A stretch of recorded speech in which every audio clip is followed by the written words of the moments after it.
नमस्कार, मी भाऊ तोरसेकर. तुम्ही बघत आहात प्रतिपक्ष. मित्रांनो, आपल्याकडे मराठीमध्ये एक म्हण आहे, अर्ध्या हळकुंडाने पिवळं होणं. म्हणजे हळद ही मूळ असते आणि ते अर्ध हळकुंड म्हणजे फार फार तर चमचाभर हळदीची पूड होईल, पण तेवढ्या हळदीने सुद्धा पिवळं धमक झाल्याचा अनेकांना भास होतो. आणि म्हणून थोडक्यात उत्साही उतावळे लोक असतात किंवा थोड्याशा यशाने ज्यांना झिंग चढते त्यांच्यासाठी ही म्हण तयार झालेली आहे. आणि महाविकास आघाडीला जे महाराष्ट्रामध्ये लोकसभा निवडणुकीत यश मिळालं, त्यामुळे त्यात सहभागी असलेल्या लुळ्या पांगळ्या तीनही पक्षांना कमालीची झिंग चढलेली आहे. उद्धव ठाकरे आणि शरद पवार यांचे जे दोन फुटलेले पक्ष आहेत त्यांना जे यश मिळालं आहे त्यांना झिंग चढली तर स्वाभाविक आहे. पण काँग्रेस पक्षालाही झिंग चढलेली आहे, कारण काँग्रेस पक्ष प्रचंड यश मिळवून राज्यातला सर्वात मोठा पक्ष बनला आहे. 13 जागा काँग्रेसनी निवडून आणल्या. ज्या काँग्रेसला गेल्या निवडणुकीत 5 वर्षापूर्वी अवघी 1 जागा चंद्रपूरची मिळाली होती, त्याला 13 आणि अधिक 1 अपक्ष आणि शिवाय राज्यातल्या 6 गटांमध्ये सगळ्यात मोठा पक्ष म्हणून जी मान्यता मिळाली आहे, त्यामुळे प्रत्येक पक्षाला झिंग चढली. तर महाविकास आघाडीतल्या नवल नाही, मी ती चूक म्हणत नाही आहे, पण एक गोष्ट असते की आपल्याला जे यश मिळाले ते यश किती भक्कम आहे, ते किती दीर्घकालीन आहे. हे निवडून आलेले खासदार लोकसभा 5 वर्ष चालली तर 5 वर्ष राहणार आहेत आणि 5 वर्ष ती लोकसभेतली महाराष्ट्रातली काँग्रेसची किंवा उद्धव ठाकरे गटाची ताकद असणार आहे, यात शंका नाही. पण म्हणून तेवढ्या आधारावर आपण महाराष्ट्रात सगळ्यात शक्तिशाली पक्ष किंवा गट बनलो आहे असा जो भ्रम निर्माण होतो तो घातक असतो. आणि हळूहळू करत ह्या महाविकास आघाडीचे समर्थक मानले जाणारे जे राजकीय पत्रकार विश्लेषक आहेत त्यांना पण तो धोका जाणवायला लागलेला आहे. 4 तारीखला मतमोजणी चालू असताना आणि 5 तारीखला चित्र स्पष्ट झाल्यानंतर सगळ्यात पहिल्यांदा मोदींनी बहुमत गमावलं याचा आनंद या पत्रकार मित्रांना काय त्या विश्लेषकांना झालेला होता. पण त्याचा परिणाम जो BJP विरोधातल्या पक्षांमध्ये दिसायला लागला, त्यामुळे सगळ्यात पहिल्यांदा लवकर जर नशा चढली आणि उतरली ती कोणाची असेल तर ती काँग्रेस समर्थक किंवा पुरोगामी पक्षांचे समर्थक असलेले राजकीय विश्लेषक आणि पत्रकार यांची नशा सगळ्यात आधी उतरली. कारण त्यांची नशा उतरायचं कारण ज्या पक्षांना थोडंफार यश मिळाले त्यांना जी हळूहळू त्या इवल्याशा यशाची नशा चढायला लागली, त्यातून हे परत कपाळमोक्षाकडे जाणार याची जाणीव त्यांच्या समर्थक राजकीय अभ्यासक विश्लेषक आणि पत्रकारांना झालेली आहे. आणि म्हणून हा असाच उतावळा प्रकार सुरू राहिला तर पुढच्या येणाऱ्या निवडणुकीत हेच पक्ष मोदींना आणि शहांना लढाई सोपी करून देतील याची भीती या अभ्यासकांना वाटली तर नवल नव्हतं. पण आता काम झाल्यानंतर ह्या सगळ्या आपल्यासाठी टाळ पिटणाऱ्यांचा उपयोग काय? वारी तर संपली असंच जसं म्हटलं जातं तसं नेमकी ही परिस्थिती आहे.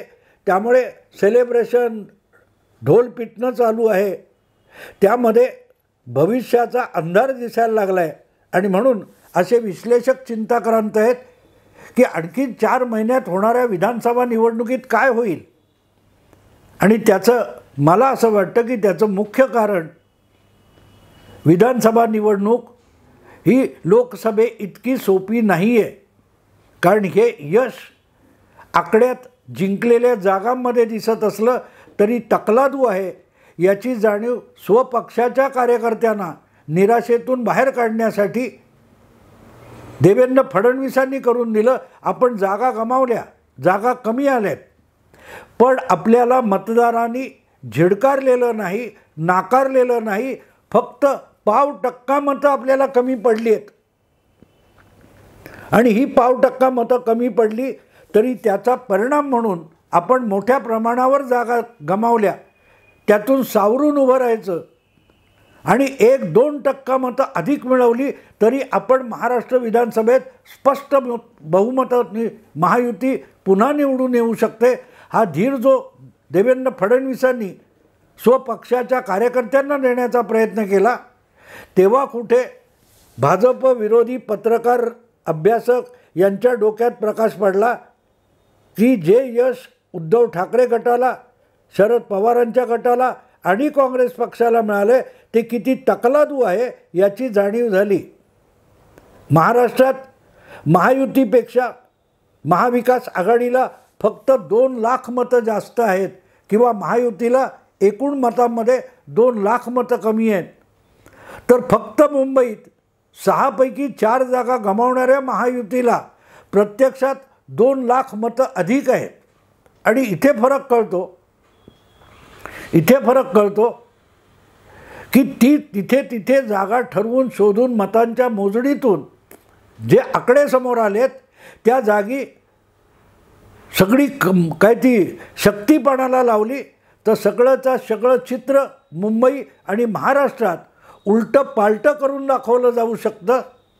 याचं भान बारकाईने पराभूत महायुतीला जितकं झालेलं आहे तेवढे बेभान महाविकास आघाडीचे पक्ष झालेले आहेत. आणि म्हणूनच आम्हाला सर्वाधिक जागा पाहिजेत असं नाना पटोले म्हणायला लागले. त्यांची मुलगी तर आपल्या पित्याला पुढला मुख्यमंत्री म्हणून बघायला लागली. उद्धव ठाकरेंनी आपल्या पाठीराख्यांना 288 जागी तयारीला लागा असं सांगितलं. जयंत पाटील पण अधिकाधिक जागा आम्ही लढवू, आकडा सांगणार नाही म्हणायला लागले. आणि नुसतं हे वरवरचं आहे असं समजायचं कारण नाही आहे. ही नशा किती खरी आहे याचा पहिला अनुभव सगळ्यात मोठं यश मिळवणाऱ्या काँग्रेस पक्षाच्या नाना पटोले यांना आलं. ह्याचा पहिला अनुभव जो आहे हा नाना पटोलेंच्या वाट्याला आला. या सगळ्या निकालानंतर ज्या विधान परिषदेच्या निवडणुका लागल्यात त्यामध्ये सुद्धा महायुती प्रमाणेच महाविकास आघाडी यांनी एक दिलाने एकजुटीने उतरलं पाहिजे असा प्रयत्न करायचा, म्हणजे करायला हवा. पण तसं झालं नाही. प्रत्येक पक्षाने आपापले उमेदवार थेट जाहीर करून टाकले. उद्धव ठाकरे यांनी तर 4च्या 4 उमेदवार जाहीर करून टाकले. आणि त्यामुळे सगळ्या जागा लढवणार किंवा 150 जागा पाहिजेत म्हणणारे नाना पटोले शुद्धीत आले आणि त्यांनी उद्धव ठाकरे यांच्याशी संपर्क साधायचा प्रयत्न केला. विधान परिषदेत आपण एकत्रितपणे 3 पक्षांनी लढवूया हे सांगण्यासाठी ते उद्धव ठाकरेंना मातोश्रीवर फोन करत होते, पण फोन उचलला जात नव्हता. आणि ही गोष्ट इतर कोणी सोडा, खुद्द नाना पटोलेंनीच पत्रकार परिषदेत सांगितली की मी मातोश्रीवर फोन करून उद्धव ठाकरेंशी संपर्क साधण्याचा अनेक वेळ प्रयत्न केला, पण त्यांच्याकडून फोन उचलला गेला नाही. आणि जेव्हा उचलला गेला तेव्हा साहेब तयार होत आहेत, साहेब कामात आहेत असं करून उद्धव ठाकरे यांनी नाना पटोलेंना त्यांची जागा दाखवून दिली, पायरी दाखवून दिली.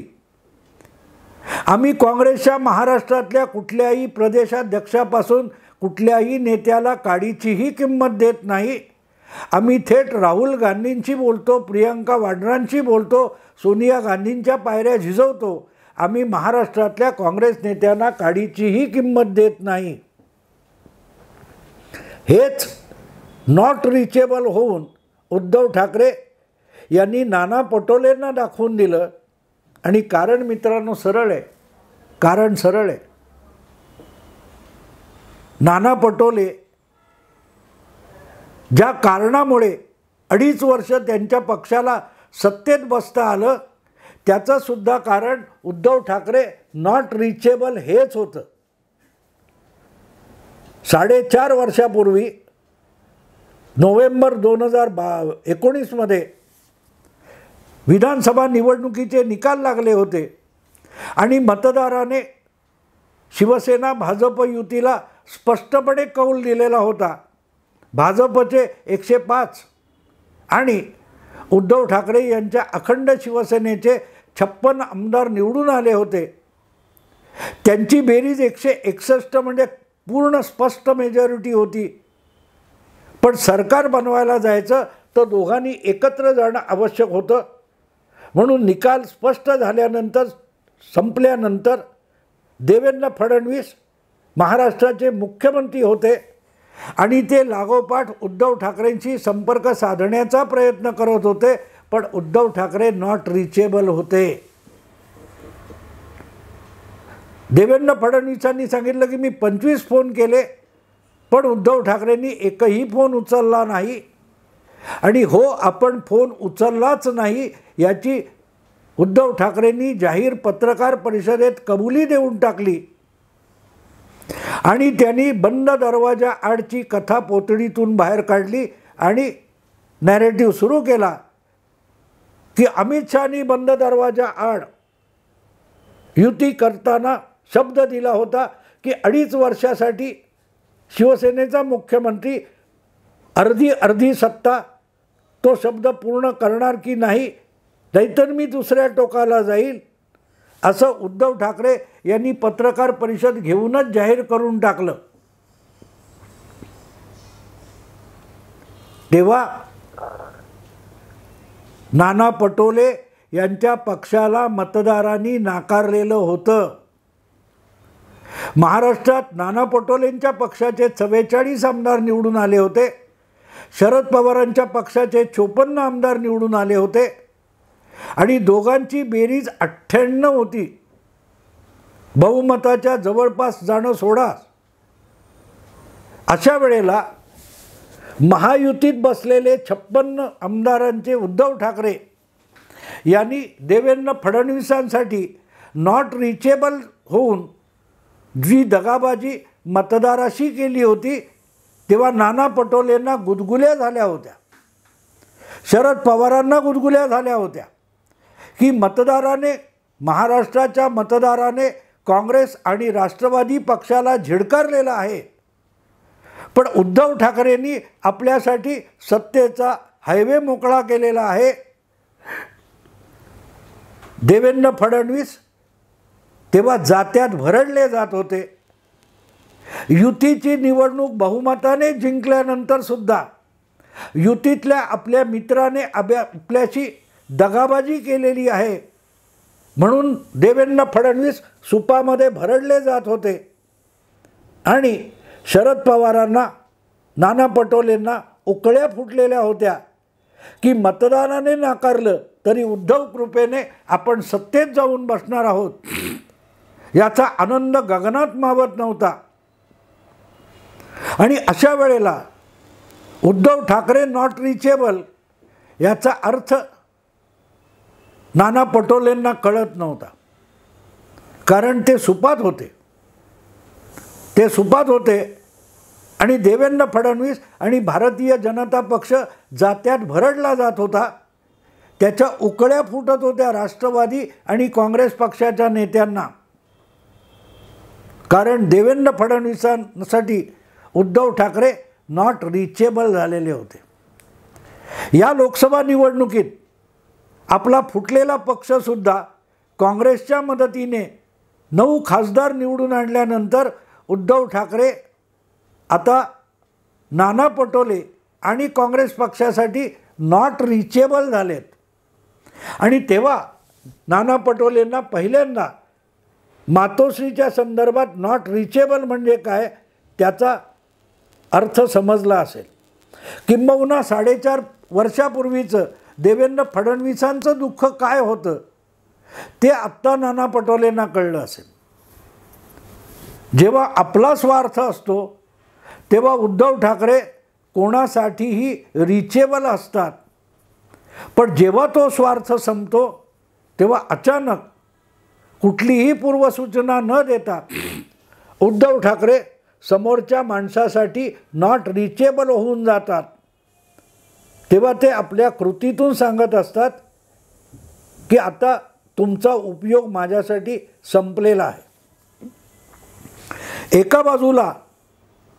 एका बाजूला आपल्या कार्यकर्त्यांना, पदाधिकाऱ्यांना 288 मतदारसंघात तयारीला लागा, तिथला अहवाल माझ्याकडे पाठवा असं उद्धव ठाकरे सांगतात, आणि दुसऱ्या बाजूला नाना पटोले यांच्यासाठी नॉट रिचेबल होतात. ही गोष्ट नवी नाही आहे. अगदी मित्र पक्षाला आणि मतदाराला दगा देऊन उद्धव ठाकरे महाराष्ट्राचे मुख्यमंत्री झाले, त्यानंतर ते आपल्या मंत्रिमंडळात सहभागी असलेल्या मंत्र्यांना सुद्धा नॉट रिचेबल होते. वर्षा बंगल्यात असोत किंवा मातोश्रीवर असोत, उद्धव ठाकरे आपल्या पक्षाच्या किंवा मित्र पक्षांच्या मंत्रिमंडळातल्या मंत्र्यांसाठी सुद्धा नॉट रिचेबल होते. तेव्हा काँग्रेसमध्ये असलेले आणि ठाकरेंच्या मंत्रिमंडळात असलेले अशोक चव्हाण आणि बाळासाहेब थोरात यांनी शेवटी जाहीरपणे तक्रारी सुरू केल्या, जेव्हा मुंबईच्या शिवाजी पार्कच्या महापौर बंगल्यामध्ये उद्धव ठाकरे यांनी थोरात आणि अशोक चव्हाणांची भेट घेतली होती.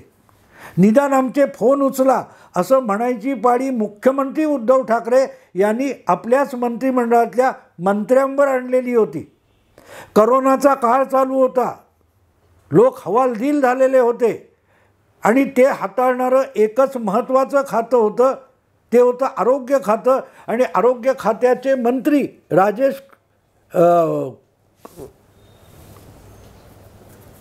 राजेश टोपे हे सुद्धा वारंवार फोन करून उद्धव ठाकरे त्यांचा फोन घेत नव्हते याची जाहीर चर्चा झालेली आहे.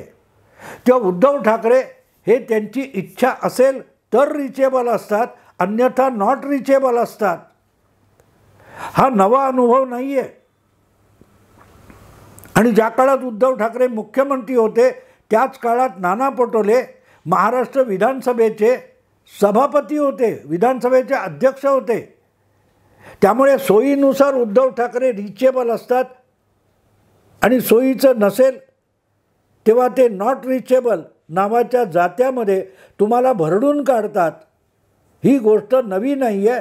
गेल्या 7-8 वर्षामध्ये ही वारंवार अनेक पक्षाच्या आणि शिवसेनेतल्याही नेत्यांनी, मित्र पक्षाच्या नेत्यांनी, मंत्र्यांनी अनुभवलेली आहे. पण अनुभवातून शिकणं हा नाना पटोले यांचा स्वभाव नाही आहे. त्यामुळे जात्यात येऊन पडेपर्यंत त्यांना उद्धव ठाकरे नॉट रिचेबल म्हणजे काय असतं हे समजून घेण्याची गरज वाटली नव्हती. त्याचेच दुष्परिणाम आता त्यांना भोगायला लागत आहेत. कारण एक गोष्ट साफ आहे की काँग्रेस आणि मुस्लिम मतं यांचा पाठिंबा नसता तर उद्धव ठाकरे 9 जागांपर्यंत मजल मारू शकले नसते. पण निवडणुकीत मतं मिळवून आपल्या जागा निवडून आणायच्या आणि त्यानंतर मित्र पक्षांना वाकुल्या दाखवायचा, हीच उद्धव ठाकरे यांची कायमची रणनीती राहिलेली आहे. हेच त्यांच्या राजकारणाचं सत्व राहिलेलं आहे. पण जेव्हा याचे दुष्परिणाम देवेंद्र फडणवीस भोगत होते तेव्हा नाना पटोलेंसारख्या किंवा मित्र पक्षातल्या इतरांना गुदगुल्या होत होत्या. जयंत पाटील तेव्हा मंत्री पण होते, राष्ट्रवादी काँग्रेस पक्षाचे प्रदेशाध्यक्ष पण होते. आपल्याला मतदाराने नाकारलं असतानासुद्धा उद्धव कृपेने आपण मंत्री झालो. तर यशस्वी झालेल्या सर्वात मोठ्या पक्षाचे नेते देवेंद्र फडणवीस यांना वैफल्यग्रस्त ठरवण्यामध्ये जयंत पाटील आपली बुद्धिमत्ता शोधत होते. आजसुद्धा महाराष्ट्रात सगळ्यात मोठा पक्ष काँग्रेस झालेला आहे आणि त्या काँग्रेसचे प्रदेशाध्यक्ष नाना पटोले आहेत. पण आपण सगळ्यात मोठा पक्ष झालो. आपल्या कृपेमुळे उद्धव ठाकरेंना परत एकदा 9 खासदार निवडून आणता आले. तरी वैफल्यग्रस्त होण्याची पाळी कोणावर आली आहे? नाना पटोलेंवर आलेली आहे. कारण सुपात असताना ते हसत होते, सुपात असताना जयंत पाटील खिदळत होते. आता हळूहळू त्यांना देवेंद्र फडणवीसांचा जो जात्यातला अनुभव आहे तो घेण्याची वेळ आलेली आहे. निवडणुकीचं यश मिळाल्यामुळे सुखावलेले नाना पटोले यांना निकाल लागल्यानंतर उद्धव ठाकरेंनी नॉट रिचेबल नावाच्या जात्यात भरडायला टाकलेलं आहे. त्यामुळे लोकसभेत जागा वाटप असं तसं करून पूर्ण झालं. पण विधानसभेत जागा वाटप हा विषय महाविकास आघाडीमध्ये किती अवघड आणि जटिल गुंतागुंतीचा होणार आहे त्याची साक्ष उद्धव ठाकरे यांनी नॉट रिचेबल होऊन दिलेली आहे. अर्थात नंतर त्यांची भेटगाठ झाली, विषय संपला.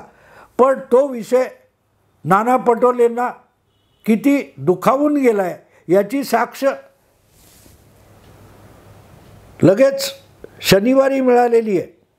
शनिवारी निकालानंतर महाविकास आघाडीची म्हणजे महाविकास आघाडीतल्या 3 पक्षांची एकत्रित पत्रकार परिषद करायची म्हणून मुंबईत पत्रकार परिषद बोलवली होती.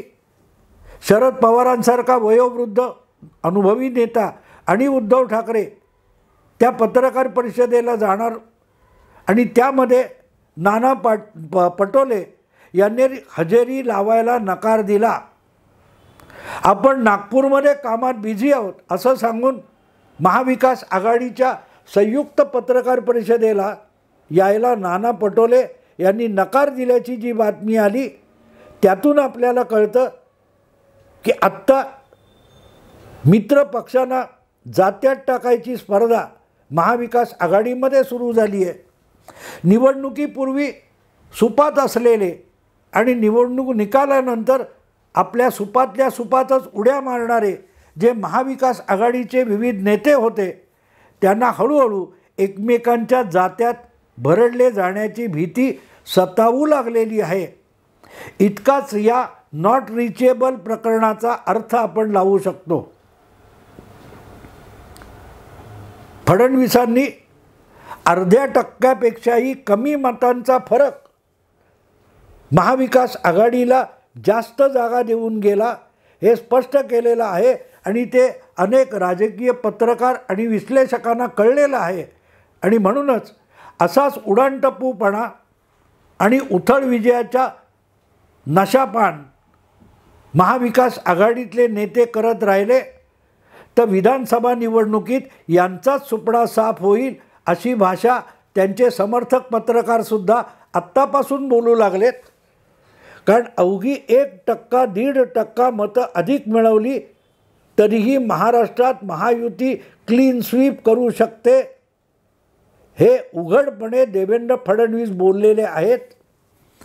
त्यामुळेच महायुतीने जात्यात टाकायचं ठरवलं तर असा टणाटणा उड्या मारणाऱ्या महाविकास आघाडीच्या नेत्यांना महायुतीच्या जात्यात भरडून काढलं जायला वेळ लागणार नाही हेच देवेंद्र फडणवीस सांगतायत. आणि महाविकास आघाडीच्या समर्थक पत्रकारांना तो धोका दिसू लागलेला आहे. भाषा सगळ्या 288 जागा प्रत्येक जण लढवायला निघालेला आहे त्यातून चित्र स्पष्ट झालेलं आहे. आणि म्हणून गेली 4.5 वर्ष सुपात उड्या मारणारे नाना पटोले पहिल्यांदाच जात्यात सापडण्याच्या नुसत्या भीतीने त्यांचा थरकाप उडालेला आहे. आणि म्हणूनच महाविकास आघाडीशी पुढल्या काळात किती सहकार्य करायचा याचा फेरविचार फक्त नाना पटोले करत असतील असं नाही, काँग्रेस पक्षाचे नेतेसुद्धा हळूहळू करत आपले दात दाखवायला लागतील. उद्धव ठाकरेंनासुद्धा जसजशी निवडणूक जवळ येत जाईल तेव्हा आपल्या मित्रपक्षांचे चावणारे दात दिसायला लागतील, कारण ते चावे त्यांना लचके तोडायला लागतील. मुद्दा एकच आहे आत्ता की कालपर्यंत निकालानंतर आठवडाभर सुखावलेले नाना पटोले आपण सुपातून जात्यात जाण्याच्या भीतीने घाबरलेले आहेत. मित्रांनो, विषय आवडला लाईक करा, शेअर करा, सबस्क्राईब करा. नमस्कार.